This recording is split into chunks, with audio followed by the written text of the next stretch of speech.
Hello दोस्तों, तो आज हम बात करने में फ़्लाइट मोड के बारे में। मोबाइल तो सब कोई चलाते हैं, जानते होंगे फ़्लाइट मोड उसमें ऑप्शन रहता है और सारे ऑप्शन उसमें दिए रहते हैं। तो फ़्लाइट मोड का ऑप्शन क्या होता है और फ़्लाइट में बैठते समय वहाँ के फ़्लाइट के अटेंडेंट जो होते हैं वो मोबाइल में फ़्लाइट मोड लगाने के लिए क्या कहते हैं, इसके क्या बेनिफिट होते हैं और क्या हानि होती है। तो आज मैं इसी पर बात करने वाला हूँ, तो वीडियो पर बने रहें। बता दें जैसा कि आपको मोबाइल को फ़्लाइट मोड में रखने के लिए क्यों कहा जाता है। दरअसल आपके फ़ोन की फ़्लाइट मोड पर इसलिए करवाया जाता है क्योंकि आपका यह मोबाइल पूरे फ़्लाइट के ऑपरेशन को ब्लॉक कर सकता है।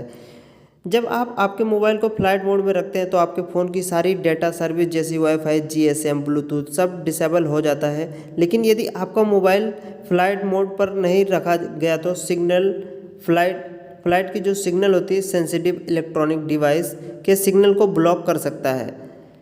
जैसे कि जब ये लैंड करेगा या टेक ऑफ करेगा तो दोस्तों वहाँ पे जब सिग्नल पकड़ाई जाती है और सिग्नल पकड़ने में बहुत दुविधा होगी और वहाँ पे इसीलिए आपका मोबाइल में फ़्लाइट मोड लगाया जाता है। और बता दें वहीं फ़्लाइट की लैंडिंग और टेक ऑफ दोनों ही प्रोसेस में फ़्लाइट को कंट्रोल सेंटर से मिलान करना पड़ता है। ऐसे ही आपके मोबाइल का सिग्नल मिलने में रुकावट डालते हैं, जी हाँ, और जिसकी वजह से पायलट को ट्रैफिक कंट्रोलर से मिलने वाले इंस्ट्रक्शन अच्छे से नहीं सुनाई देंगे। इसलिए हमेशा फ़्लाइट में आपके फ़ोन को फ़्लाइट मोड में रखने के लिए कहा जाता है, क्योंकि एयरप्लेन में एक छोटी सी गलती हज़ारों लोगों की जान ले सकती है।